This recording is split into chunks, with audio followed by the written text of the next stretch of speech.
All right, welcome to TRIAD Radio. This is Pick along with Will, aka Marcus Welsh.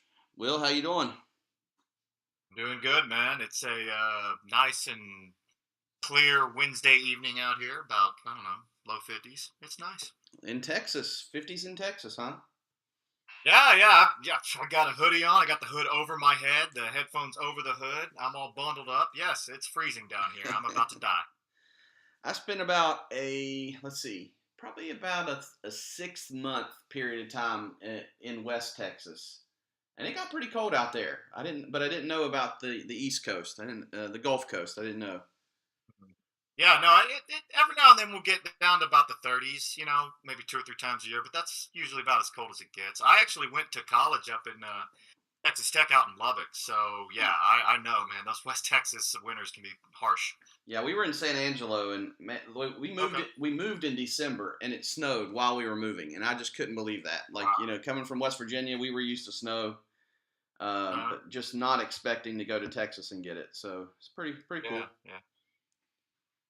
And there's nothing out there, man. There's no trees, so the wind just cuts right through you. Oh gosh, yeah, because here, if the temperature, I don't know, if it's in the single digits and maybe there's a wind chill that gets close to zero, they're going to cancel school almost every time where we're at. Hmm. But out there, they just went with it. It just didn't matter. If the wind was Oh, blowing, we had portables at the school.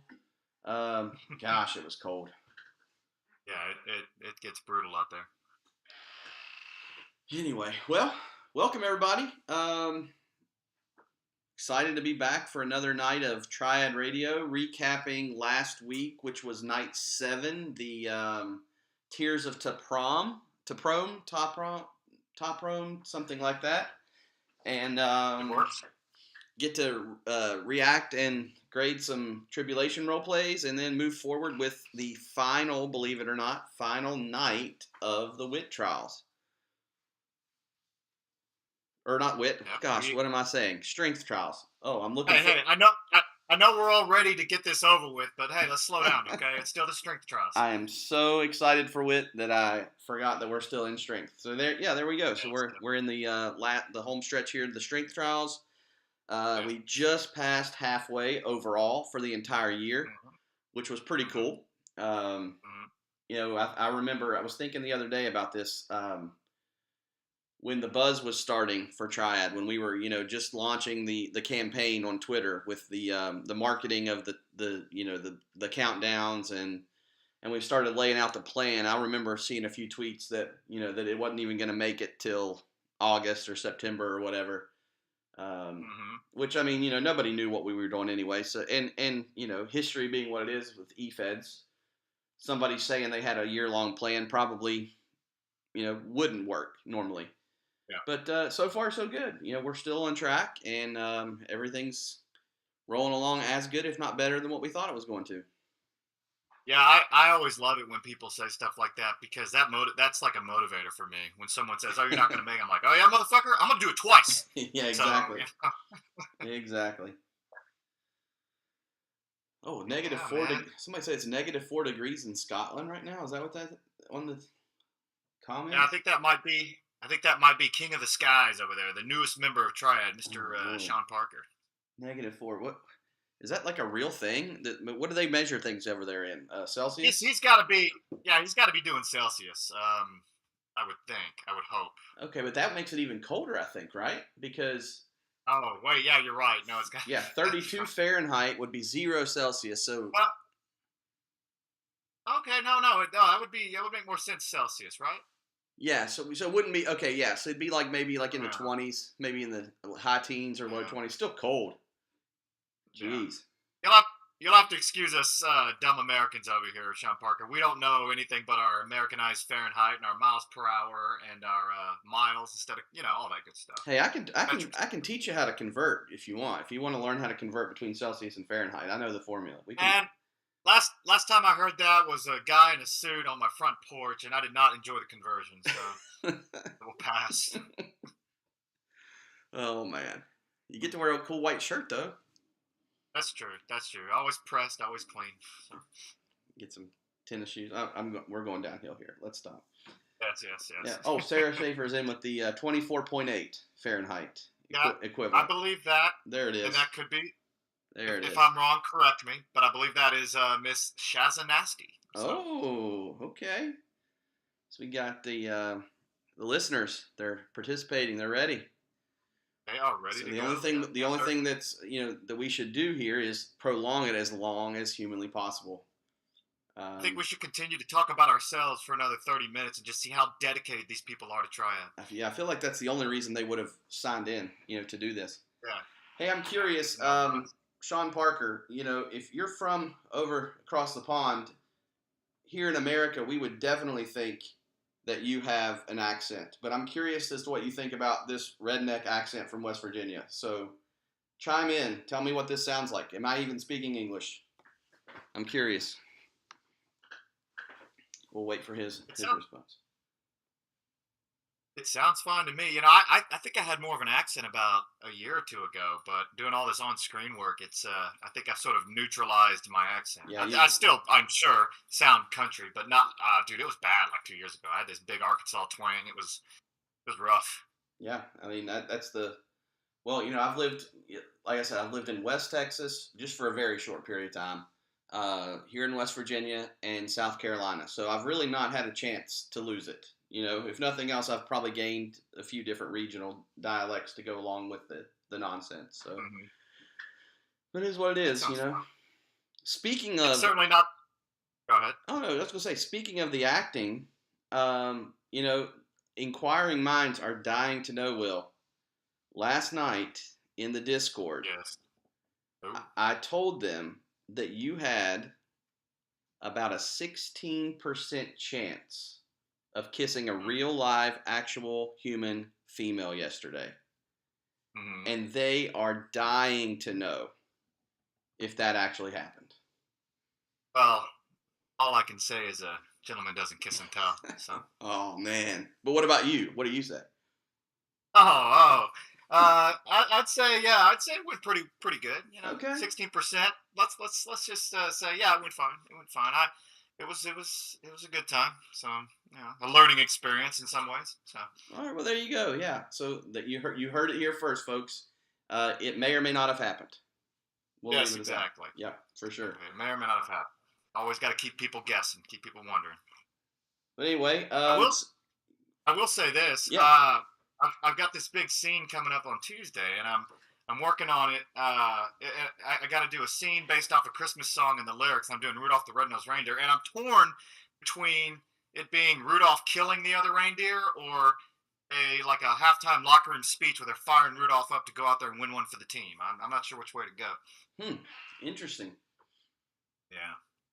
Yeah, I think you can mock it up either way. I think would work. It'd be kind of neat with the pep rally or the pep speech. Kind of sounds like something maybe that you wouldn't see. I think, was it Weird Al did a song I remember years ago. I think it was Santa that was killing all the reindeer though. It wasn't Rudolph. So. Oh, did he? Oh, okay.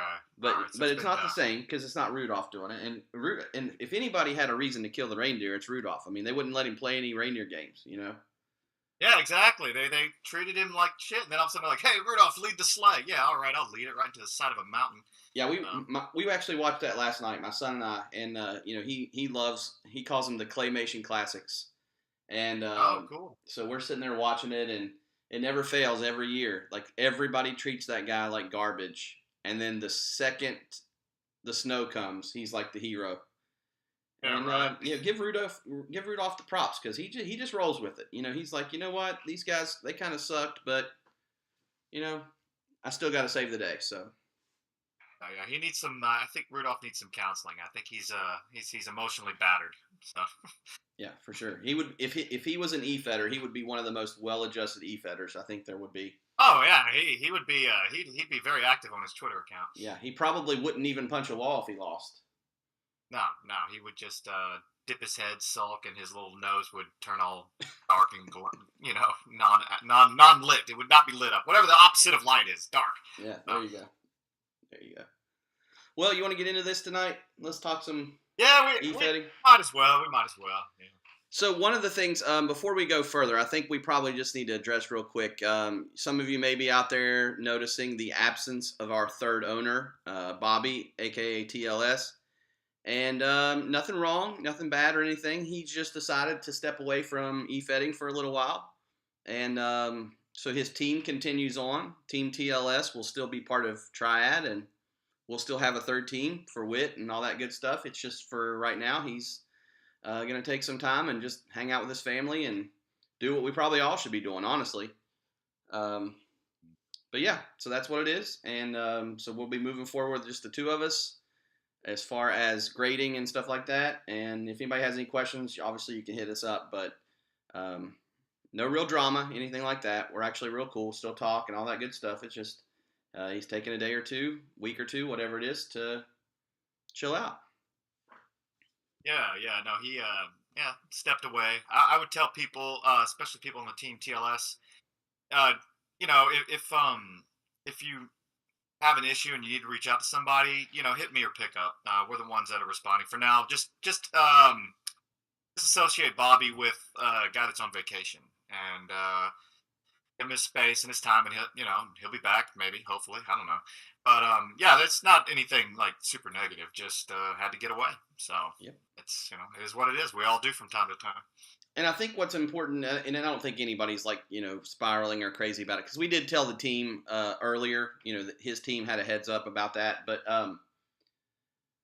here's what I would say is, like, this isn't actually a competition between the three of us. I know sometimes we joke and act like it is, but I mean, it is just, it's wrestling, and we all were part of every decision that was made. We all see what every other team is doing. So him not being here is just essentially business as usual in terms of what goes on a daily basis. As far as his team goes, as far as the overall storyline, nothing's changing. It's just he's not going to be, primarily there grading role plays with us. I think that's the main difference. Yeah, that is the biggest difference. Is he won't be grading the role plays. Outside of that, everything's pretty much the same. So yep. So with that said, moving into night 7, we had one of the craziest, awesomest shows that we've had so far. Thanks to Will being a baller when it comes to writing shows. So we're just going to jump right into it. There's no real reason not to. We're going to do a quick recap here. So we're going to, again, when it comes to the trials themselves, we're not going to necessarily, sit there and break down the role plays. I think we'll probably touch on a couple of things when it came to grading, because we had, and you can correct me if I'm wrong, but I thought at least 2 matches that were probably the closest matches we've ever seen. At least for me, like the grading that came out of the opener, for starters, gosh, was just crazy. So we had Sahara and Dadbod, Bacchus, and Knox heading up against each other. And before I turn it over to you, who were the match writer, for those that maybe didn't know, this show, Tears of T'Prom, Night 7, was all about bragging rights. So the idea behind the booking, and this was before anybody was drafted, is that we would have all the number 4 draftees against the rest of the other 4s, 3s versus 3s, 2s and 1s, same deal. So Sahara, Dadbod, Bacchus, and Knox, who replaced Glum in the strength trials, are all the number 4 picks on their respective teams. And they ended up with the craziest roleplay battle maybe we've seen so far. So I'll let you go ahead and tell us about the match, and we'll go from there. Yeah, sure. It was all the matches were fatal 4-way elimination style, and this one was it was tough because Knox put down what might have been the second best roleplay he's done in the trials, but it was 4th in this match, which just speaks to the quality of the work we had in this one.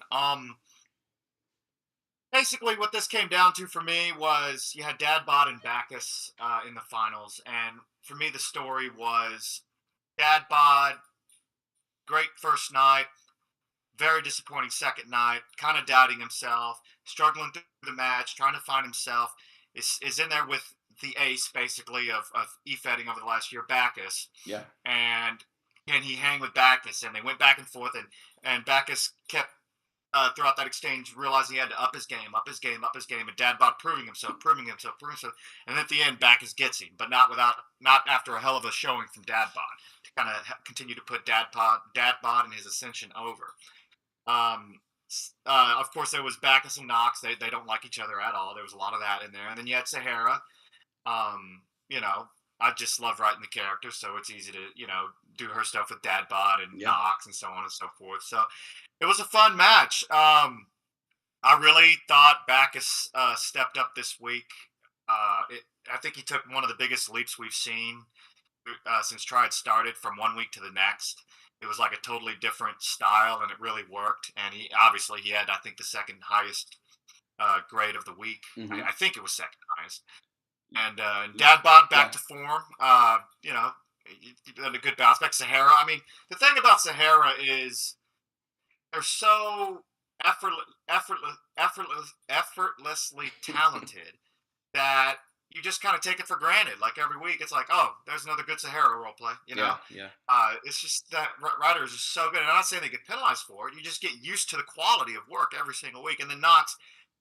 What I would tell Knox is don't get discouraged. Keep doing what you're doing. You just ran into a meat grinder this week. It was just tough. I mean, it was just a tough field. So, yeah, it was a great opener. Great way to kick things off. Yeah, I thought everything you said is spot on. I mean, the grading on this match, I was thinking, I guess I hadn't remembered correctly. I was thinking this was the closest match we had, but it was actually the second match that was even closer, believe it or not. But, yeah, we had, all four of these, when it comes to grading. I know that maybe if you're not in the room when we talk about these role plays, you don't maybe understand this, but we're grading off of a 15-point scale, and anything above 13 is exceptional. We're pretty harsh, in a lot of areas when it comes to the points that we're distributing, and we had all four of these hit the 13 mark, and so like it's one of those things where, and I know when we talked about it, it was like you grade the role plays individually, you average the scores, and then you see where everybody's at. We don't put them against each other. Nobody sat down and said, well, was Sahara's better than Dadbot's or whatever. We don't do it that way. We grade the role plays individually on their own merit, and then the scores are the scores. And when you look at something above 13 and it's fourth place, you just cringe. I mean, there's no other way to describe it. Like, I was just like I hate even having to make that decision when it's that close and when it's that good. And it might even be worse to hear that. If somebody came in and said, well, you scored a 9 out of 15, you might not agree with the score, but at least you understand why they put you last place. But, if it's that close and you just end up on, the wrong side, it can be frustrating. But Knox has always been a trooper. We've loved having Knox in, and that's one of the reasons why when Glum had to bow out, we immediately thought Knox, because he's a guy that wants to be here, wants to participate, always involved in angles. And speaking of angles, what did we do with Knox in this match? Oh, that's right. Knox's elimination came at the hands of Sean Parker. Parker tossed me an angle idea. He wanted to attack Knox. This stems from the TRIAD party where they got into it on the dance floor in the disco room. And I said, all right. And then when I saw Knox was the first one, I was like, well, this is perfect, because it gives him sort of an out in character. Parker comes in, costs him the match. That's why he's out first. And it could build up towards a potential feud match, whatever, between them, whether it be in the trials or outside the trials. And knowing then that Parker was going to step in, it made things fit even better. Yeah. And so, Parker comes in, catches Knox, costs Knox the match. Knox is pissed, goes after Parker, and then that continues throughout the show. Yeah. Yeah, so kind of one of those things that sort of falls into your lap a little bit. We weren't anticipating Parker would be able to join us for the strength trials. He did want to jump in with Knox and have a little thing going on, and he was definitely going to be part of the tribulations either way. Been another huge supporter of what we're doing here, so we were excited to have him, write the segment and have that be part of it anyway. And then when we had the situation where Nickelman wasn't going to be able to fulfill what we needed him to, he was more than willing to step in. He knows it's kind of an uphill battle, and that's just being nice to call it an uphill battle. I mean, it's almost impossible, I think, with the way the scores are at this point. But he's still willing to jump in and be a team player and help out, and also further his feud with Knox and maybe start some other stuff. So we're super glad to have him, and glad he stayed up. I think he was saying it's super late over there, so stayed up to at least listen to a little bit of radio. So we appreciate that. My man, Mr. Parker. Yeah. So that takes us to match number 2. We had, again, this one was the first match. There was 0.74 difference between first place and fourth place. This match, the difference was only 0.5. Oh, wow. Okay. Yeah, so everybody, again, graded very highly and very close together. We had Anthony Mancini, Sarah Wolf, Dionysus, and Dickie Watson. So take it away. Tell us what we did here. Okay. Well, this was one of those unique situations where we had a tie, and I guess that might happen more now when there's 2 graders instead of 3. Yeah, it could. But we had a tie, and so the whole for me going into this, it was trying to figure out how you get to that tie and how you pull that off. Now, of course, Wolf went out first, so you had to, when someone role plays that good like Knox, and they're out first, you really want to make sure that you put them over early so that they get some stuff in. You don't want them just go in there, get beaten, and walk out. They get nothing out of it because they deserve something. So you want to make Wolf look good, and then boom, they're out. So then it came down to Mancini and Dionysus and Watson. And I got to say this about Dionysus and Mancini. It's almost criminal that they don't have a win in this because they're very, very good. Oh yeah. And they've been role playing at a very high level. They just keep running into, like, I don't know, these walls, these monsters, these really talented role plays. It's just been tough luck. They've had a rough schedule. Given different schedules, they could have 1 or 2 wins under their belt right now, but instead they've got none. We love y'all's work, so don't think that it's any sort of indictment on what you're doing. We really like what you're doing. It's tough. It's just tough. But yeah, I figured out what I looked for was they both had high impact finishers. Dionysus with a ripcord lariat or an elbow. I think he's got both. And then Mancini with a black mass, just a kick. And I thought, okay, so I'll have Watson in between, and they both go from Watson ducks. Boom, they hit each other, knock each other out. Watson is advantageous and gets the cover and gets the win. And that's the way I went with it. And also that helps. Well, it was going to shorten the match anyway because it was they both went out at the same time. I want to mention that I thought Watson did a really good job this week. Something that e-fetters have a hard time doing, and that was to call a complete audible and take a different route with their storytelling to go with the critiques and the feedback so that they could have a chance to compete and try it rather than just stubbornly digging in their heels and sticking with what they had that wasn't really clicking at the level that it should. And I really like the change. I like the character they brought in. I like what they're doing. And I think that that's really impressive and something that should be pointed out because a lot of not just e-fetters, a lot of people in general, they're just like, no, I don't want to do that. I'm going to do what I want to do, and you should, let me tell you why you should like my work and why I shouldn't listen to you and try to change. They adapted, they changed. And I think the handler has been great throughout the entire trials. And anybody out there listening who's looking for someone to work with or have someone in their fed, this handler is very easy to work with, very talented. I would completely recommend them to anybody listening to this show. Great stuff. Yeah. Yeah, I would agree with that. And it is tough because, on one hand, it's your character, it's your story. And if you are committed to telling it the way you want to tell it, we have no problem with that. But it may not be what we're looking for, and it may not score well or as well. And so you've got to be willing to take that if that's the case. So I'm with you. I think that Watson wasn't really the only one this week. I think we also had, was it Seb? Oh yeah, he did change. Yeah, he there was. he changed a lot. We were given a little bit of critique there about wanting to see Seb, the actual character in the story, versus just the ancestors and whatnot. And this week we saw exactly that. So it's little things. It may not amount to a huge thing for every single person. Maybe you don't have to make so many tweaks, but we do appreciate it when you do take the time to read that feedback, because it is, from us anyway, it's what we're specifically looking for here in Triad. Not to say that's better, because it's probably not. I say a lot of times to people, it's like, I might not make you a better writer, but I will make you a better writer for me as a reader, which is what this is about at this point in time. So we do appreciate that.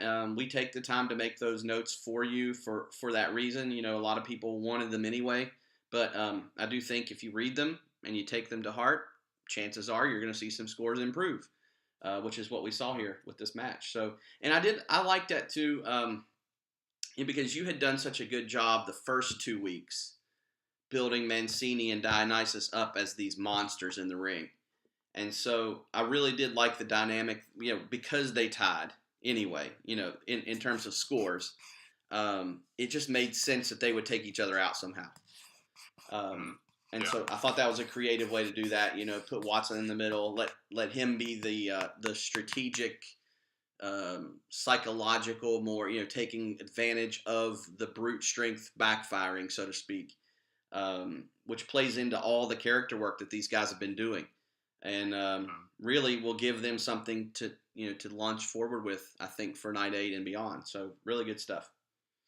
I appreciate it. Appreciate it. We also had the angle, I think it was before the match, of TLS. Of what was it with? What was that? There was an angle there before, I think, with TLS, wasn't there? Yeah, before TLS and Pig. Yeah, I think it was. Let's see here. Oh yeah, okay, I see it now. That was the angle where it was announced that Nickelman had been deported. Yeah. And I'm sorry, I shouldn't laugh. The whole thing is just kind of funny to me. But and when he said I'd take his place, and y'all saw Parker, and so TLS decided to make the call to Parker, get him in there, and it was just carry on the storyline. And then there's the conflict with Knox and Parker on Team TLS, and that played into an angle that was coming later. So, yeah. All right. Yeah, cool. So, yeah, and then so we had the match, and then we had another segment. And this is, Sean Parker again. Welcome to Triad. This next segment is the one, I think, where Knox beats up Parker. Yeah, Knox comes get some payback. And Parker was supposed to be in the main event, but because of the attack, we had to withdraw him. And of course, that's all in characters. We were never gonna have Sean Parker come in and have any chance of getting points in the main event, unfortunately, because of how with the no show. But yeah, this was our way of inserting Parker in, so he's now part of Team TLS along with Matt Knox, and how they are able to coexist moving forward is going to be hopefully some very interesting and exciting wrestling storytelling. So I'm excited for it. Me too. Parker brings a lot of enthusiasm and a lot more talent than I think people would expect. I can't wait to read his first piece. And you made mention of him being in a disadvantageous situation, and that is true. But he's also got an opportunity here to show what he it's to show us what he's got for the WIT trials, and it's a chance to really make a name for himself and to really get his name out there. So it's a big opportunity, win or not. I mean, like Raven, look at the momentum Raven had after his last 2 matches. If Parker goes in there and is able to win a match or win 2 or compete, who knows? I mean, it could be really, really good for him. Yeah, for sure. 100% agree. I'm looking forward to his stuff for sure. I think I saw that he's either done or very close to done with his role play. So it's just a matter of maybe doing a little tweaking, and then hopefully we'll get that. That'll be posted soon, and we'll get to read it. I think Sean Parker has had this Triad role play written in some form or fashion for like 2 months now. Yeah, he was one of those. I think I said it on the draft about how kind of I was not upset, but I was disappointed that we didn't get to draft him, because when he found out that there was all that backstory that we had written, like he went and consumed it all. Like he read everything in like a day and just got hooked. Really wanting to be part of it. So yeah, I'm excited for him, and I know you guys did some CD work together, and you were pretty excited about that too. Yeah. it's I think we've talked about it in the past, but to me, it's like I had this date with this girl one time, and this was back when I drank a lot, and I'm sitting there with her, and I'm talking about, yeah, yeah, I like to drink on the weekends. I love Bud Light, da da da da, and she's just kind of looking at me, and then like, all right, well, I gotta go, and I was like, man, what happened? I thought we were getting along, and then I come to find out, she's like straight edge, and her parents were alcoholics. I was like, oh fuck. So, and I'm tying that into Parker. He didn't know what we wanted, so his sample role play just completely missed with us, Yeah, and yeah. it's what cost him his draft spot. And had he had known, because then when I started working with him in his CD piece, I was like, oh my god, this guy is definitely good enough to be in here. Shit, I wish your sample would have been this, but he knows now, and I can't wait to see, his role play. Awesome. All right, well, that brings us to match 3. Excuse me, I had a little frog in my throat there for a second. So match 3 pitted the third round picks. For team pick, it was Harvey Marks. We had Seb for you, Spencer Adams on Team TLS, and then we had Stratford, who, again, when it comes to the triumvirate team, they didn't obviously have draft picks, but when we took the rankings from the bravery trials, Stratford was slightly below Wolf. And so Stratford got the third, and then Wolf was second, and of course Vodka won. So this is the rankings of the threes for this week.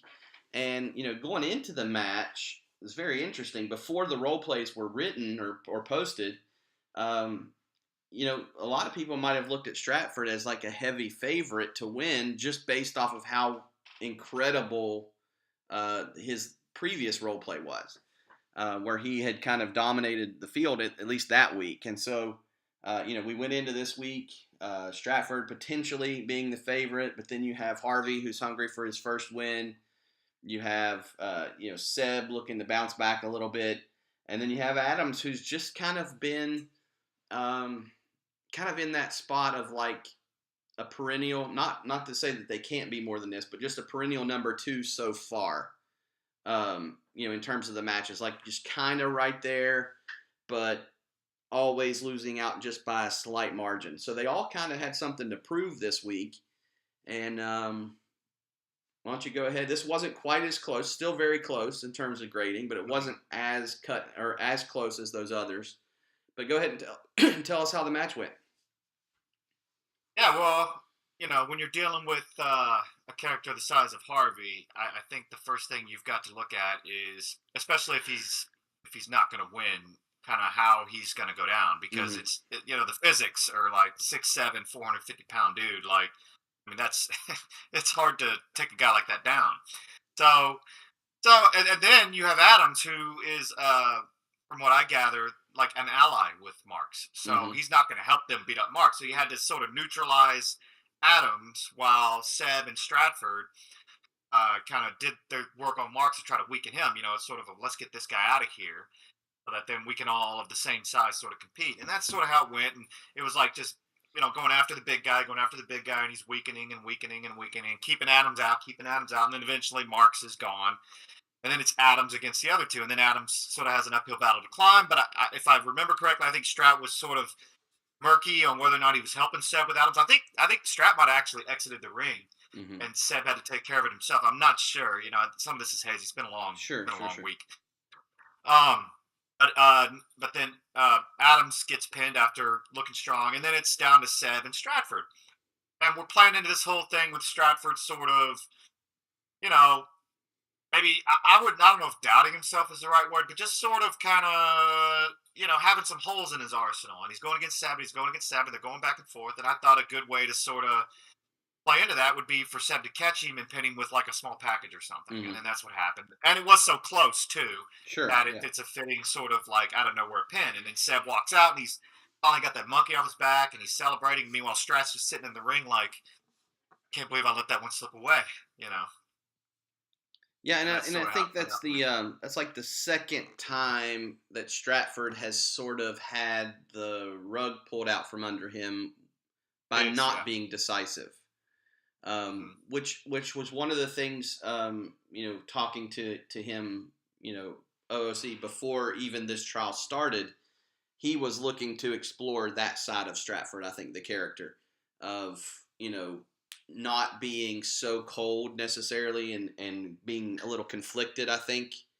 And so I think you're doing a great job of portraying that, and in his role plays, it's kind of the same deal with, like, Bacchus versus the rest of the triumvirate, and he's kind of getting pulled both directions a little, and trying to decide what version of Stratford he's going to be moving forward. And so I really like how that's playing out there. And then it's kind of neat because I don't know if this was intentional or not, but we're Seb's exploring this artifact, this family artifact that brings good luck, but also kind of has this sinister vibe to it. And here's Seb, stealing a win, so to speak. Lucky because normally in a situation like that he might not be able to measure up, and what kind of downfall is he going to have as a result of the win. So it kind of plays into both of their stories really well, I think. Yeah, good. I'm glad. That's the goal, is to help these guys out. I will say, I'm really interested in Stratford's story. I know his role play for this week didn't score as high as his second role play, but there's some stuff in there that I'm picking up on that I'm really. I think his third role play could be one that, when it's all said and done, I look back and I go, oh wow, that role play. Yeah, I'm really interested to see where his story goes, because it feels like there could be a major shift or a major change in his character and his world and in everything that may be coming. And I'm really interested to see where he goes with that. Yeah. Seb, and like you said with Seb took a chance and he changed up his work, and he added some stuff in there, and it read a lot, and it graded a lot higher. That was good to see. And Adams just continues to improve and get better. I feel like there's a lot of potential in Adams. He's a very talented writer, and I feel like he's starting to get it. Unfortunately, there's like 5 events, so if it takes you 3 events to start to catch on, it's tough. But I enjoy his work the more I read it. And Marks, I think Marks is a very creative guy, and he's got a lot of ideas, and it's fun to read his work because you can tell he enjoys writing it so much. Mm-hmm. Yeah, for sure. Yeah, that was another one of those. It's a really strong match, top to bottom. The work is improving for every single person. I think that in some ways is the most frustrating, is because you can take a step forward, but all 3 of your opponents are taking step forwards also, steps in the right direction as well. So it really, in a lot of ways comes down to just like you said earlier, it's like, who did you draw this particular week, and in what stage of the story that they're telling do you catch them? Because I think you're right. You were talking about Stratford. It kind of made me think about, we just had the college football playoff rankings, and they left Florida State out, not because Florida State didn't have the best record overall or whatever. They left them out because of who they are right now. And that's sort of how I'm looking at it. Like, we're grading you where you are right now this week, because that's how we have to do it. But then when you look at the entire body of work, if you put the whole story together, that one segment of it might have not been the most amazing segment, but it might have been the small lull that was needed to tell the story properly. So yeah, I kind of agree with that. I think maybe when we're done, we could read everything again and regrade as one full entity. We might even have different scores if we did that. We might. When you go back, it reveals certain things that might have been a little cloudy or uncertain earlier on in the story process. Right, but like I said, unfortunately, this is e-fetting is a whole lot more cooking show than it is whole story. I mean, like, each week we're grading you based on what you put on the plate, and that's just kind of how it has to be. But the goal is to make it another week, cook another meal, and eventually somebody's going to win. Yep. And just going back to what you said a little earlier about how people, that they catch somebody and somebody does it, everybody's improving along with the, like you're like, well, I should be getting better. Well, so are these other people. I remember a coach one time, they had just beat some team that they were supposed to beat by 15. They beat them by like 5. And people were like, why are you struggling to beat these teams? And the coach is like, hey, that team's good and they're trying to win. Right. I mean, exactly. like, they're trying to win too. We're not the only ones here trying to win and get better. They are too. So I mean that all 16 people in this thing are improving, trying to win, trying to get better, trying to write the best piece that they possibly can so that they can win the match. So when you win, that is a tremendous achievement. And if you lose, I mean, it's like, look, these people aren't crappy. They're not. They're trying. So it's hard. Yeah. It's very hard. Yeah, I always think to like, how would I respond in a situation like this where, in OCW, for example, I got to a point where I was, main eventing just about every pay-per-view. And of course, I would opt in for the weekly shows occasionally, but you're not putting the champion against the number one contender on a regular weekly show. You're saving those kind of matchups for pay-per-views. Yeah. So I just wonder, how much different your psychology or your psyche has to be to voluntarily step into a situation where every week is the main event, and you're not even just you versus one other person. You're putting yourself up against three others, making your chances of wins 25%. Yeah. And that's every single match that you enter into. You're at best 25%, and that's tough.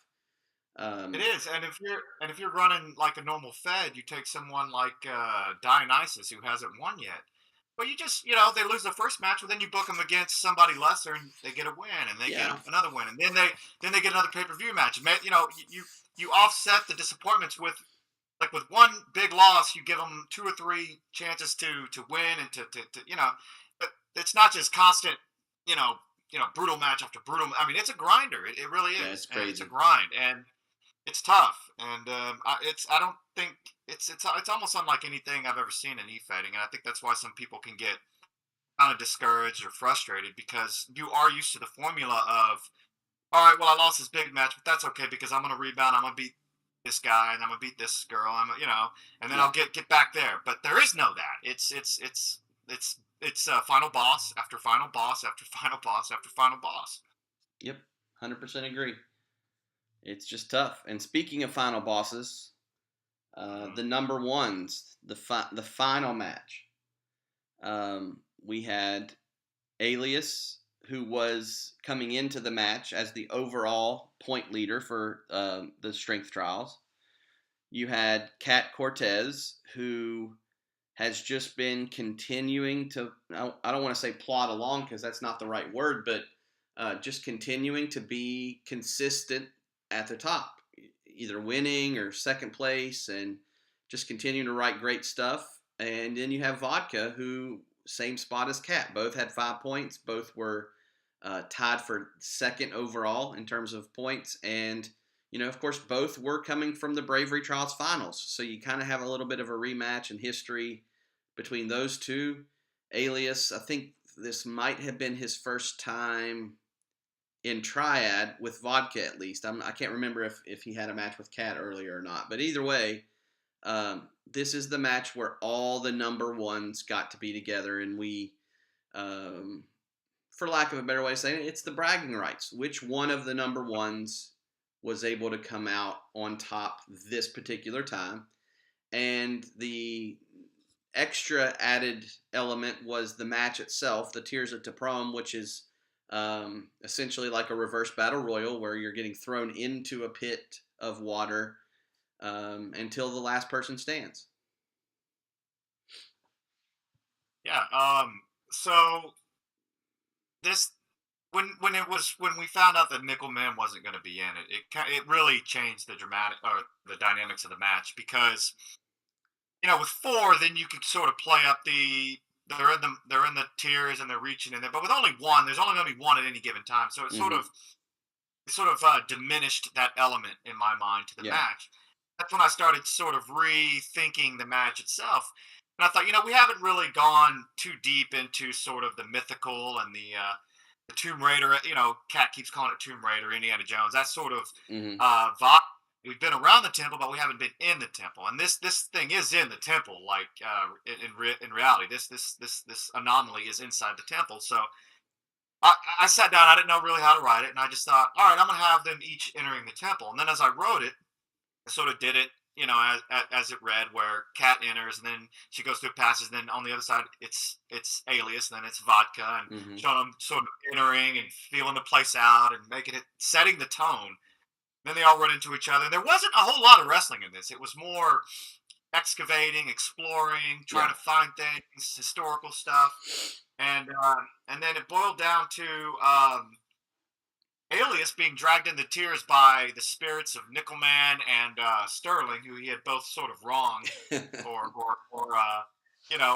besmirched or whatever you want to call it in the last week, and they dragged him into the tears, eliminating him, and then it's just Kat, and here comes Super Vodka with the triad in her ass. I mean, it just keeps changing places all over her body every week. And so I had Vodka dominate Kat, but then Kat getting that inspiration because she would see this, and see, they saw things like Kat saw the skull, Vodka saw the sailor or whatever that was in a picture she posted. I thought, oh, we'll just go with that. And Alias saw the little girl that was in one of the promotional packages, and then I also thought about like his daughter could sort of be taken as that also. Yeah. And it's sort of leading them certain ways. And anyway, so Kat fires up, rips the Spanx or whatever off Vodka that has the triad in it, throws it to the side. Vodka is now naked and afraid, for lack of better. She still has her prom dress on. She's not just standing there butt naked. And then Kat gives her an atomic drop on her knee, sending Vodka into the tears, and Kat wins. And it was fun to write. It was different. It's always fun to do different stuff, and I hope it was enjoyable, being sort of a break, because I thought there was a lot of action in the first few matches. I thought this was maybe a nice change of pace. As far as the role plays go, they were all three really good. I felt this was Alias's, his weakest effort of the trial. Still very good, but it just wasn't his best. Yeah. Vodka, I mean, Vodka's like Sahara. Like I said, she's just effortless. I can't say that word. Effortlessly gifted. I mean, everything she writes is just going to be of a high quality. It just depends. Is it going to be a 14 or is it going to be a 13.25 or whatever? But the one I want to talk about is Kat, because that Kat role play is one of the best role plays I've ever read. I mean, it was the promo was an evisceration of her opponents, and then the ending was just like, it was like a gut punch. Yeah. I don't feel hardly anything when I read role plays. I read them, I'm like, okay, all right, I finished reading that. Okay, now let's get to the next one. When I finished reading Kat's role play, I was like, Jesus, man, that hurts. It was really well written and very, very emotional, very strong, it was just, when you read it, you're just like, I don't know if I've read a role play in the last year or two that could beat this one. It was just very good. It was very, very, very good. So it definitely deserved the victory. Yeah, I agree 100%. Like, it's one of those where, I think we all probably know this, but, 90%, 95% of the time you get along with your family. But in the times that you don't, they know how to hurt you better than anyone else does. And that was the thing with, like, you're reading this and the words that are being exchanged as far as, you're the reason that mom left or whatever the case. Like, it's just, man, like, if you've ever been there, if you've ever experienced, somebody that you genuinely care about and you care and respect their opinion, and they come at you like that, it's just demoralizing like I said, you just cringe. And it's sad. And it's sad because they love each other. It's like, right. Oh, why do you do this to each other? You're supposed to be each other's biggest supporter. But then I have two sisters. We've all been there. If you got a sibling, you've been there. It's very relatable. So, and that's one of those situations where it's hard. And I'm not talking anybody particular, by the way, when I say this, but there are times where if you ask me on a certain day about what I'm looking for in a role play, you might get me saying, I want to see a lot of action. I want to see your character involved in some crazy storyline. I mean, like Pick, for example, was always involved in, a kidnapping or a adventure or something, but then there's like this role play every now and then that just is just real people dealing with real crap. And like, to me, like, sometimes it's not necessarily what I would write. I don't know that I could write it, honestly. But when you read it, and Vodka's doing the same thing with the cancer thing. Like, it's it's almost like we've gotten this, for whatever reason, it's this season that we're dealing a lot more with the rooted real life crap people to go through, and it's been exciting. It's been a complete different change of pace, but in a really good way. Because last time Kat was getting kidnapped, the last role play they wrote was them sneaking onto the ghost ship ahead of time, in dealing with a ghost on the ship. So I mean, like, they've done the supernatural thing, they've done the the crazy off the wall adventure kind of deal, but then here we are, just a simple, basic, rooted in hurt, angst, pain role play, and it worked. It worked really well. And like I said, I'm in agreement with you. It was one of, if not the best of the strength trials for sure. And it was right up there with the stuff we saw in Bravery as well. I would tell anybody who is writing a comedy character or sort of flippant character or whatever, just one of these characters that's like kind of quirky and funny and whatever. Read this role play by Cortez, because this is a great example of how to take a character that could easily be all comedy and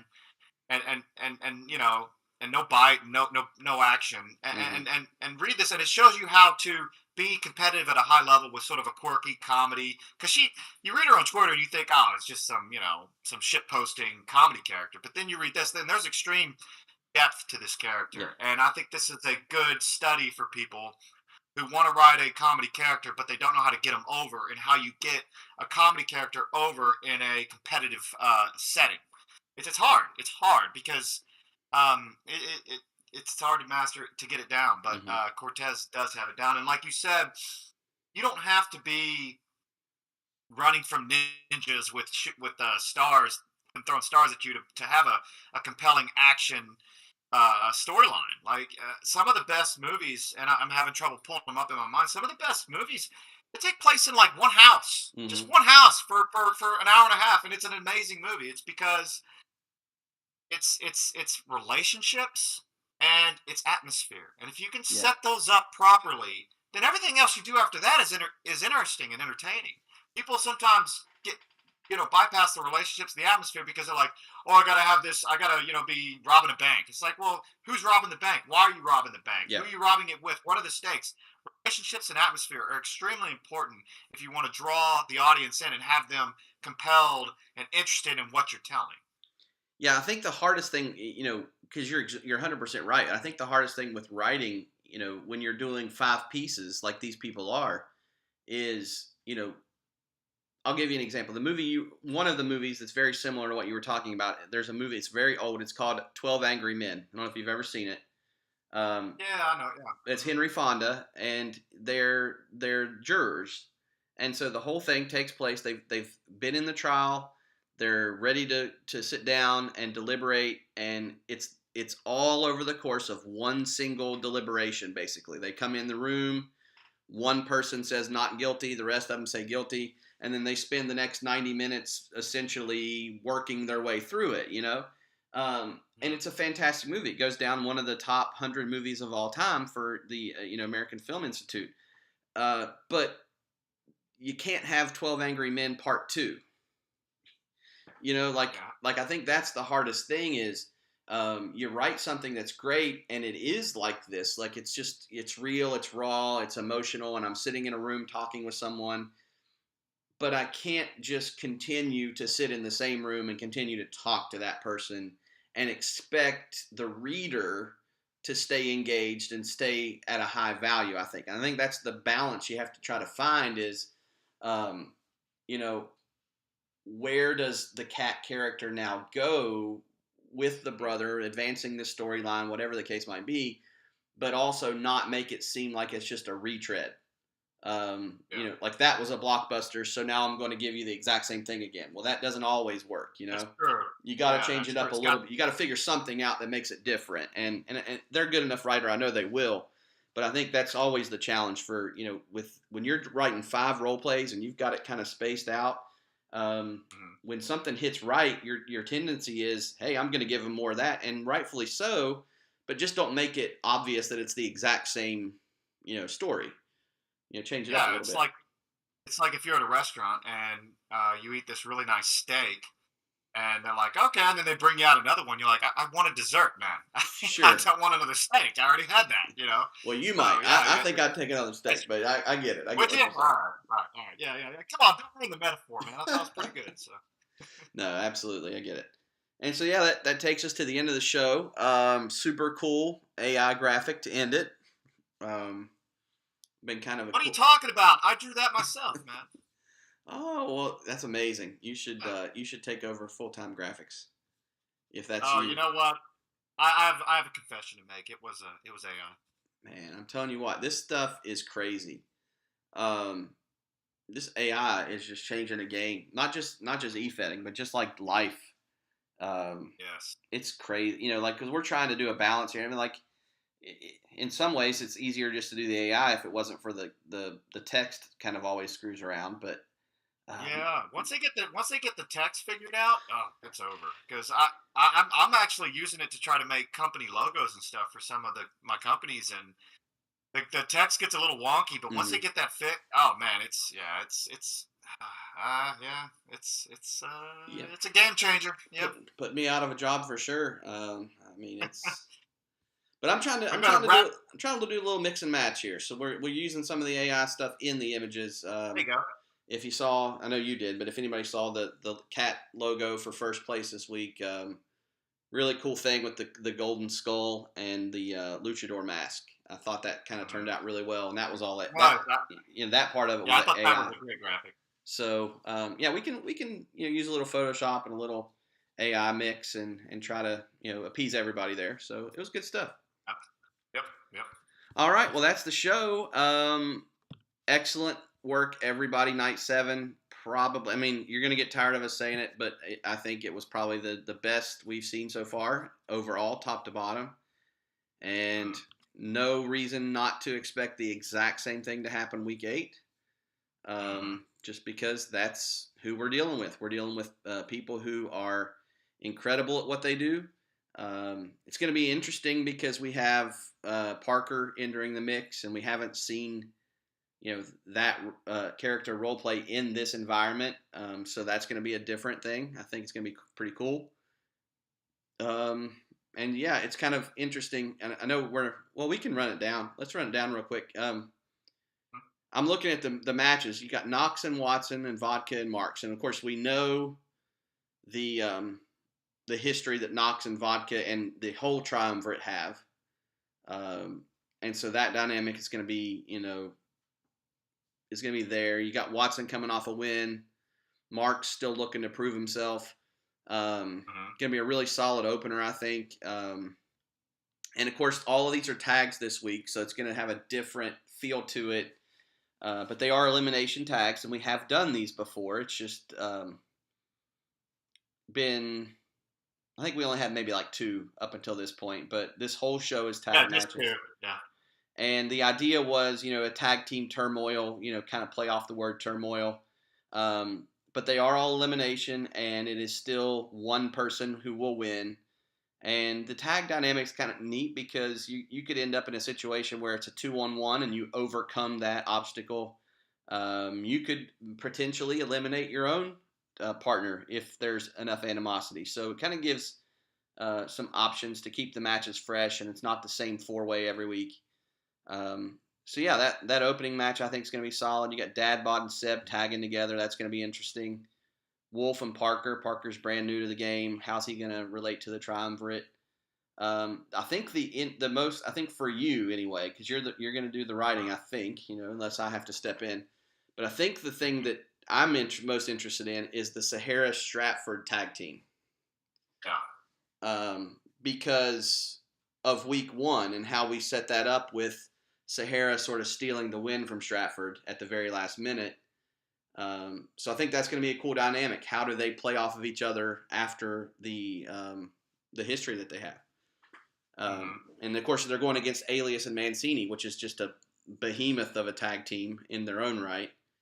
And then, of course, you got Adams and Dionysus and Cortez and Bacchus tagging. So, I mean, just tons of material to work with, and I'm real excited. Yeah, the divisions, none of the divisions have been clinched yet. I think Cat has the biggest lead at 3. Mm-hmm. No, two. Oh, okay. Two's the biggest lead anybody has. Cat's up 2 over Sahara. Pratt and Vodka are tied. Alias is up 2 over Dad Bod, and Mancini's only up half a point on Spencer Adams. So these divisions are extremely tight, and anything can happen. Mm-hmm. You know, you look at Cat. Cat could finish 4th in that match, get no points, and then Sahara wins her match. Sahara wins Team Welsh. Everything's up for grabs. The team standings, given the fact that the points double at the pay-per-view, mean all the teams are still in it. TLS, I think, is on life support. I don't know. I haven't run the math, but let's just say they're still in it too. Yeah. But yeah, I mean, it's everything's up for grabs. You put yourself in this position, now you got to close, and it'll be to see who closes on night 8 and who alters. Also, that main event, AI kind of helped me with that because it's in a fight pit, and I'm actually going to have all the matches in the fight pit. It's just the first 3 are going to be in a ring. There's going to be a ring in the fight pit, and then it's going to be removed, and it's going to be that wooden circle thing, and I'm going to have. In the main event, 2 wrestlers in there, and then the other 2 outside of it. And they got to climb up and tag in or reach through and tag in to get in. And then they can fight on the outside and do all this other stuff. And the ground's going to be dirt, like a fight pit. Mm-hmm. And the fans are going to be looking down on them like it's a... think about Game of Thrones with Brienne of Tarth against the bear, where they're in that, that wooden arena looking down. So, something like that. And just kind of make it kind of... physical and violent, maybe more of a submission, fight, punch, sort of a not kickboxing, but just a fight style more than a wrestling style. Just have the matches be more like fights or the main event at least, be more like a fight than a wrestling match. So, yeah, it'll be good. And we've got, 2 role plays up, so we got 14 more to go. Heck yeah, they'll probably all post at 11:59 on Sunday. And oh, man.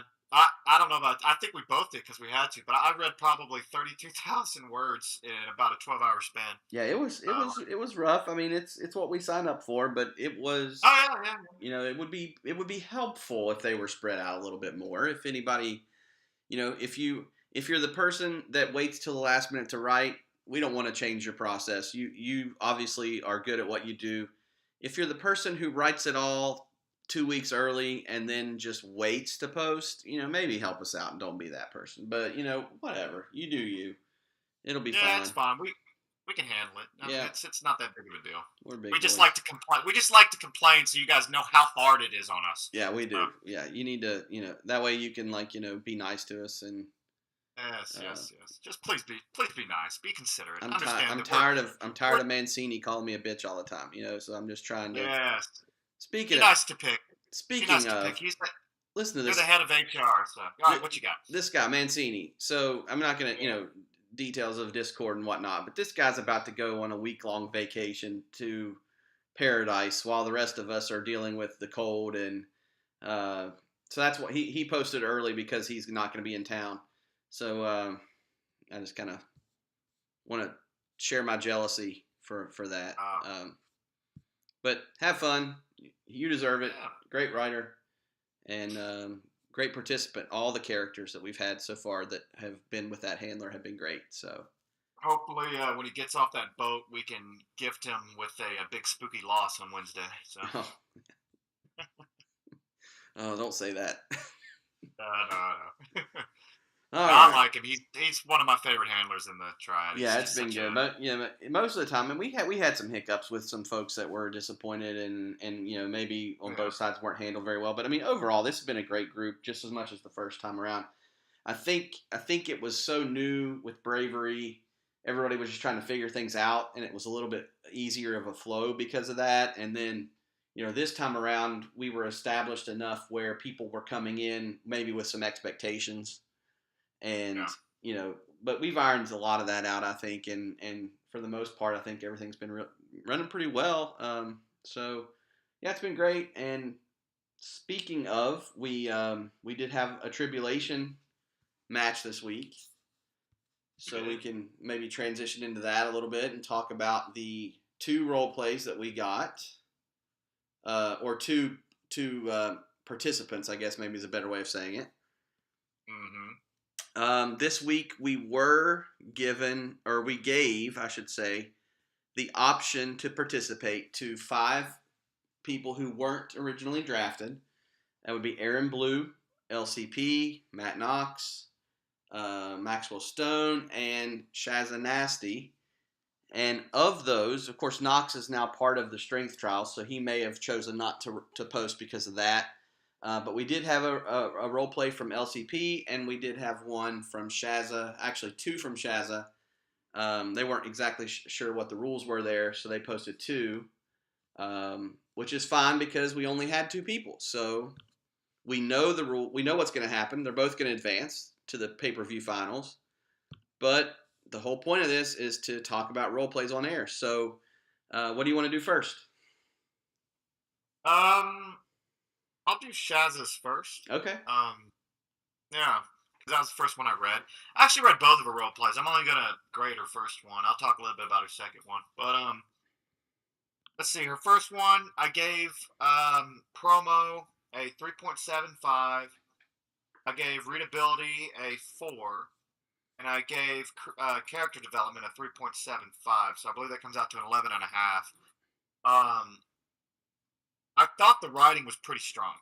Like, the writing itself could have been higher than a 4. I just, as far as reading it, it was like laying in bed with Knox and then a promo. There just wasn't a whole lot to it. Sure. The promo to me just felt kind of surface level. Just sort of taking the names and just not doing a whole lot of research, just saying some things. And then the CD, there really wasn't a whole lot. Like, what I got from it was like Shazza likes to have sex with people, and that was that. And she was hanging out. I did appreciate how she was in Cambodia. I thought that was cool. I think, and then that was her first role. Her second role play, I really liked the beginning. I think if Shazza could do more of that and less of the having sex with people stuff. I think, and then work on the promo, sharpen the promo, get more specific with the trash talk in the promo. I think you would have something there that would be a very competitive character in Triad.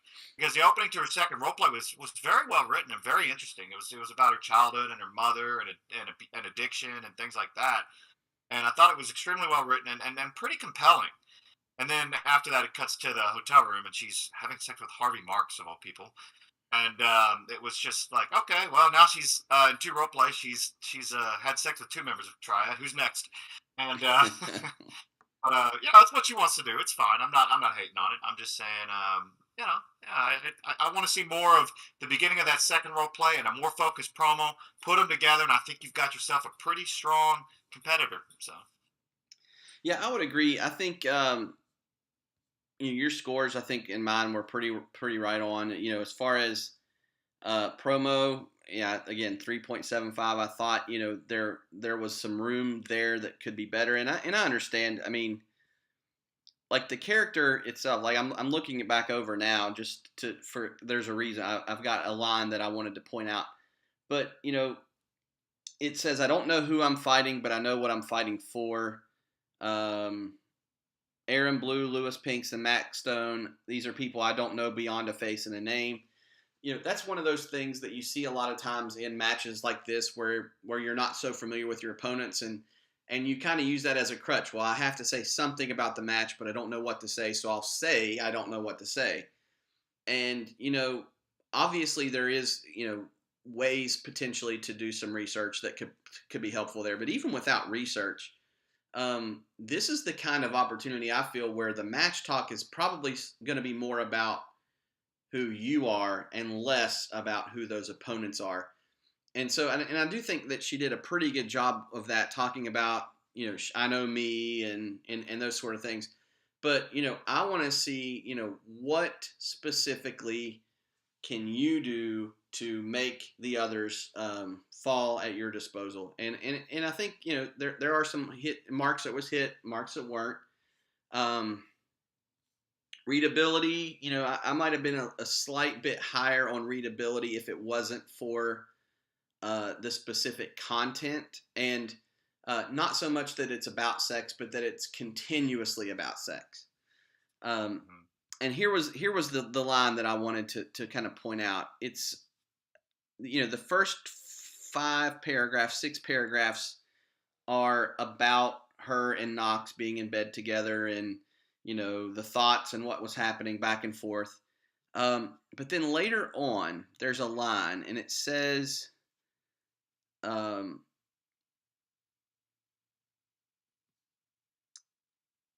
"Fingers that she'd kissed and tasted herself previously now snatched Shaz up by her wrist, yanking that very hand away from Knox's own body." And I feel like you could take the entire role play before that out. Use some sort of intro about you you see Shaz and Knox in bed together, or you see him maybe walk into the room and lay down, and she grabs his hand, and then you have that line, and then you build from there. Kind of more of like a less is more approach. Like, yeah, okay, these two guys just got done, having sex, but why did we see all of the other stuff when you could just as easily move on from that if that's not the most important part of the role play, I guess. So for me, like I'm okay with that, but what I want to see is then, what's happening after that, and like is there any sort of like back and forth between the two? Was it just casual for both? Are there feelings? Are there? And if we're going to explore these things, let's explore the whole thing of sex, not just the act itself, if that makes sense. Yeah, well, there's this one movie critic I like, and he'll review really crappy movies like The Room with Tommy Wiseau or Neil Breen's work. And one thing he always mentions, he says, it never fails in these low budget, uh, you know, poorly made movies. The sex scenes go on and on and on; they never end. He says, I don't get it, and I'm like, that's and it's just because it's like it's gratuitous. And this goes into some of the stuff we've had previously where people delve into some topics that you don't need to delve into. Like you don't have to dig into that stuff. You can allude to it. You can mention it in passing, and people get it. Like people know what sex is. We know what sex is. We know what it entails. We know what it's like. You don't have to, just go on and on about it because we get it. I mean, that's the way I look at it. It's like, oh, she's in bed with Knox, and like you said, that one line's like, oh, they had sex. Oh, okay, all right. He's boning Knox. Okay, what's next? Is this a mutual thing? Is this a relationship? Is this just a one hit wonder? What's going on? And then you dive into where it goes from there. And yeah, no, you're right. It's the act itself we understand. There's no need to just sort of go on and on about it. And the thing is I pointed out to that line because I thought that line was fantastic. Like I think the writing is like we were discussing it. And it was like this writing is very, very good from top to bottom. Like the imagery, the use of it's not overly descriptive, but it does have enough to and then things like fingers that she had kissed and tasted herself. Like that's not just like something that a random person just writes. Like it's a good writer. Yes, yeah. And so I think that's important. Yeah, because she is a very talented writer. Very talented, talented enough to compete in Triad. So what we're saying is what we're looking for, and what we're looking to see if she were to compete in Triad, what would help her be competitive. Now, she's listening. She says, "Well, I like writing that stuff. Great, more power to you. Keep writing it." This is just us saying what we would like to see to make you competitive in Triad. Should you want to win the tribulations and go on and compete in the wit trials and have a chance to win it? Absolutely. And, I think you take this kind of writing and you give us a little more depth. You give us a little more. If it's going to go that route of a relationship, or at least a one night stand or whatever, give us the the emotion that goes behind that, because everybody has had an opportunity or experienced either firsthand or knows somebody who's the walk of shame and all that kind of stuff. So I mean, there's all of those emotions and story that and character development that could play in to something like this. Or maybe it's not shame. I did my thing and I'm walking out with my head held high because that's who I am. That's fine too. Let's hear about that. So just clean it up a little bit as far as that goes. It's a tough field in the tribs already with we got Jamon in there now. We have, let's see, Alex Raven, Ricky Rodriguez. Yeah, Ricky Rodriguez. And then last week we had Mark Cross and Mark Cross. Oh my gosh, I'm drawing a complete blank. I know. Wallaby. Couple of old guys here. Wallaby. Yeah, Edgar Wallaby. Edgar Wallaby. Yeah. Yeah. So I mean, tough writers, and then we have Shaz obviously now involved, and also LCP, who is not the character is not foreign to Triad at all. Was part of the Bravery Trials and coming back for round 2 here. So a lot of good writers, and it's going to be important to distinguish yourself, I think, there. If you really want to make a splash and want to be the one who goes on to the Wit Trials. I think all of them, they all wrote really well, but they all still have to step up. Like, those. Yeah, I think with Chaza, what I wrote or what I read in her second role play at the beginning, I think if she used that as her CD and then worked hard on the promo, I think that could win the Tribulations based on everything I've read. I mean, her writing is very good. So I just wanted to point that out because if she wants to try to win, that beginning to the second role play was very good. More of that, less of the laying in bed and touching each other. You know what I mean. So. Gotcha. So then that does take us to LCP. You want to go ahead and lead off with that one too? Sure. Yeah. All right. So LCP promo, I gave him a 4.25. Readability a 4, and character development a 4. I thought the bitch list was good. I think it's a good way to incorporate his promo into the role play in a natural form. It's like, all right, well now it's time for the bitch list, and then he can do that. And whoever he's facing is a bitch, and he can sit there and. I think it's a good way to bring that into the promo without feeling forced or less than authentic. It felt to me, reading it, like a car that has sat out for like a month or two, and then you go out there to start it, and it's like it's like won't turn over, and then finally it turns over. Like the role play itself, to me, didn't really feel like it got going right until the end. Most of it just sort of felt like it was just sort of there. And I'm like, okay. And then right at the end, I was like, oh, that's good. That's interesting. I want to see more of that. So it just felt like it'd been a while, a little rust. He'd been writing for Mancini for the last month and a half. And it took him a while, it felt like, to really hit his stride with LCP. But I would say the bitch list was good. And I liked the ending there. It added some interest, some weight, some story line development, something of interest to look forward to the next role play. And everything else I felt was just kind of there, Yeah, I think I kind of agree with just about everything there. The shoot promo I gave, probably 4.25. I lean between 4 and 4.25. I didn't officially sit down and grade because I knew these were the only two, so it kind of, I mean, it's right in that range for sure. I think the readability is always, good. Could be tied up or tightened up a little bit. I know that people hate hearing this from me because this is like my number one feedback. But like switching in and out of tenses sometimes really takes me out. Sometimes it doesn't bother me as much depending on where and when it happens. There was at least one situation where it was Lewis fell flat on his back. Tilly looked down and laughed. All he could do was give her a thumbs up. He moaned. He pushed himself back. And then a second later, he pulls out of his pocket. It's a small thing, and people hate to hear people nitpick their stuff. But when the writers are as good as these guys are, sometimes like that's the difference. I mean, I hate to say it, but sometimes it is. And so it's nothing huge, but it's just one of those things. Keep an eye out as you read over it. If a lot of people I've found, it's interesting because when I'm writing, I'm I am a in the moment writer. I write present tense, but a lot of people in Triad write past tense. They went to the store, they did that. But what I have found is when I've tried to do that, I always bring it back to present. Like that's just kind of my natural thing, and so that's when I make the mistakes. So I just try to be mindful of always being in the present personally, because then that helps me not get into those things. Small nitpick, I get it. Hate me, call me a bitch about it, I understand. But that's kind of one of my things. And then as far as, CD work, I'm in agreement. I think it did pick up at the end.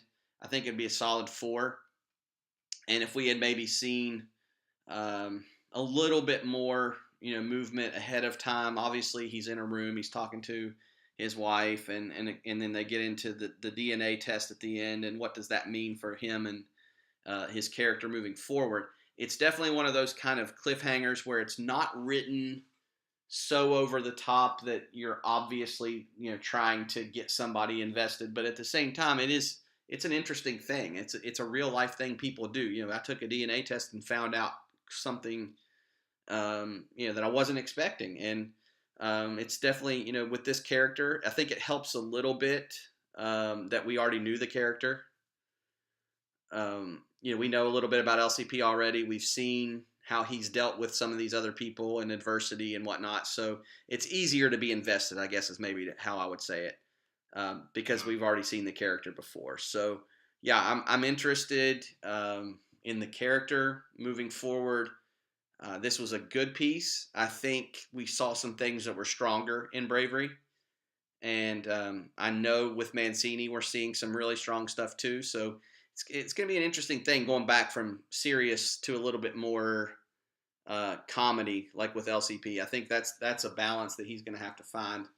But really strong stuff, and both of these were good role plays. I think both could improve a little, and I'm looking forward to seeing what happens in, gosh, what are we, like 2.5, 3 weeks away from the finals? Yeah, we're getting close. What is it, New Year's Eve? So, What is today, the 6th? Yeah, so we are 25 days away. Wow. 3.5 weeks. So we're real close, and we've got this. Obviously, this was the third tribulation. We got our big 8th night coming up this week, and then the following week is the last trib. So we'll find out the last 2 people to join the party, and then the pay-per-view itself will have an opening match that will be all the tribulation members. You'll do the same thing you've done, which is 1 2K roleplay, and against all 8, kind of more of like not going to be a battle royal, but kind of like the idea of a battle royal would be. And then the winner is going to be secured a spot in the WIT trials. So it's going to be, I think the competition here, we didn't know the first time around when we did that how many people would write. And we had some really strong role plays with Nickelman and Glum, and Wallaby was involved in that again. Brooke Blakely was involved in it before. We had some really strong role plays then. So we had good quality, but I think these are already, we're seeing, raising the bar. I think so. It's like the field, the actual field of Triad. It's just a stronger field overall. People saw the initial run and thought, oh yeah, that is pretty good. This isn't something that's just gonna like die after 2 weeks, and they all wanted to jump in and be a part of it. So it's a stronger field. I'm really interested to see what the third field looks like. But back to Pinkston real quick. Just one point. He when you read his promo about Aaron Blue and Max Stone, he did do some research. He went and looked at what fed they're in and talked about the fed they're in. And so he went a little extra, even though he didn't know these people. Went a little extra, threw a little bit in there. And to me, that showed he did a little bit of research beyond just a cursory glance or whatever. Yeah, for sure. I definitely appreciated that. It was a little dig on the. Obviously, he's not fond of TPW. It doesn't seem like, but whoa! How much time we got? I can talk about TPW. No, we're not going to do that. That's not what we do. We talk about us. We don't talk about. We're WWE. We don't talk about the competition. That's true. My bad. Brother. Anyway, long story short, he did throw some of that research in, and like you said, it's the little things like that. You might not have a lot to say about somebody, but anything that about them can be used, potentially to to enhance the story and enhance your grade. So definitely good job on that, and we're looking forward to seeing not just what the tribulations hold for those guys, but man, it's a stacked field all the way around. We're working hard reading your all stuff, but keep it coming. It's great. Yeah. I was talking with you the other day, and I think all the matches pretty much lined up for the pay-per-view, and that opening match with the Tribulations should be fun. Yeah. It's gonna be fun. I don't want to give too much away. I'll lay it all out in detail after night 8. So yeah, well, we'll have one last radio before the pay-per-view where we'll do the Tribulation night 4, and we'll do the pay-per-view preview at that point. We'll have all the scores tabulated, and we'll know exactly where everybody stands. We'll know the matches, and we'll know all the stipulations. So it's going to be a cool thing going into it. And I've had some people reaching out because they weren't exactly sure how that works. But yeah, everybody is booked on the pay-per-view no matter what. And the way we do it is once this week is over, we'll have, people ranked 4th, 3rd, 2nd, 1st based off your point totals.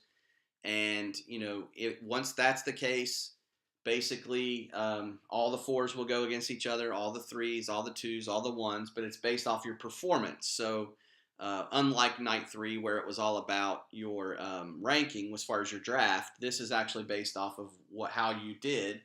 And so ideally or theoretically then that sort of puts people at a closer spot to maybe their performance level, if that makes sense. Maybe that's the best way of saying it. And the points are still available. So, like for example, somebody was asking me, well, what's the do I still accrue points for my team at the pay-per-view? And the answer is yes, because the overall team score, keep in mind, one person gets to go to the Illuminatus because they have the most points. But the team that has the most points, everybody gets to go. So there's a lot of motivation to continue on and to win the pay-per-view because it secures so many more points for your team, and the points are doubled, right? So it really makes a difference. Like, it can be a huge swing to win the number 4 ranking pay-per-view match because that's 6 points that goes to your team. And the way they are right now, I mean, that the scores are close enough to where one person scoring 6 points would easily make the difference. It would. And, if you're, say, Harvey Marks and you're sitting here with 1 point, let's say Team Pick happens to win the team portion of these trials. Well, then Harvey's in the Illuminatus. Yep. And then let's say Harvey just drops this amazing 2,000 word roleplay for the Illuminatus. Then he wins the Illuminatus. He puts the whole triad together. So it nothing would have, all the losses wouldn't have mattered because he got in, he dropped a roleplay, and he won. So the key is getting into that match. You get into that match, then all you have to do is drop one badass 2K roleplay, and you can win the whole thing. Well, I mean, we've seen it with Alexander Raven to a smaller extent because, he, for the first 4 nights of Bravery, he didn't have a win. He actually went to the pay-per-view and pulled out the win in the first, for the first match. So he those points helped secure the win for Team Welsh. So then he's now in the Illuminatus. So it's exactly what you're saying. He wrote a great role play then, but now he's only got to do one more officially. Now he still wants to participate, and we love that. But in terms of like where is his performance level at now? He's got one 2,000 word role play to write, and he could end up winning the whole thing. So yeah, every single match counts, every single role play counts, and that's kind of what's cool about this is you don't have to be the best every time. You just have to be the best at the right time. Yep, exactly. Just got to get in. Got to give yourself a chance. Chip in a chair. Yeah, it's like the lottery. You can't win if you don't play. That's what they say around here. That is correct. That is correct. I know a lot of people who can't win either way, but anyway. Damn, a lot of anyway. All right, we got anything else? I don't think so, man. I think I'm gonna go. I don't know, man. I don't know. Some stuff. Go practice kissing in the mirror. Yeah, I got my hand. I gotta clean it first. The hand actually makes a pretty good kiss if you do it from like behind. It gives you more of a. I don't know. I like doing it from behind better too. Yeah, that's my favorite. Less intimacy. The less intimacy, the better. So. All right. Well, appreciate it. It's been fun. Everybody out there, thanks for listening, and we will